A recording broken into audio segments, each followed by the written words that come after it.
বন্ধুরা, সবাইকে স্বাগত জানাই টেক গালফ চ্যানেলে। বন্ধুরা, আজকে আমি আপনাদেরকে এই যে আপনারা এসএমডিবিটা দেখতেছেন, এটা সম্পর্কে পুরো একটা বিস্তারিত ধারণা দেওয়ার চেষ্টা করব। সো প্রথমে যদি আমরা দেখি প্যানেলের উপর সাইডে, তাহলে এখানে আমাদের তিনটা ইন্ডিকেটর রয়েছে, যেগুলো আমাদের পাওয়ার সাপ্লাই তিনটা ফেস অ্যাভেলেবেল কি না এটা দেখাবে।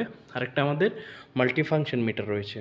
ওকে, এরপরে যদি আমি আপনাদেরকে ভিতর সাইডে দেখাই, তাহলে দেখবেন এখানে নিচে যে ইনকামিং কেবলগুলো দেখতেছেন, এটা হলো আমাদের এসএমডিবির মেইন ইনকামার, এবং উপরে যেই ট্রেতে দেখতেছেন এটা হলো আমাদের আউটগোয়িং। ওকে, দেন এরপরে এই যে আপনারা দেখতেছেন এটা হলো আমাদের আর্থিং বার।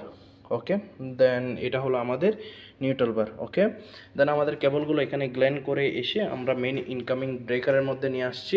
ওকে, দেন আমাদের এই যে দেখতেছেন এগুলো সবগুলো আউটগোয়িং ব্রেকার, এগুলোর মাধ্যমে আমরা বিভিন্ন ডিবির মধ্যে প্রোভাইড করছি পাওয়ার সাপ্লাই।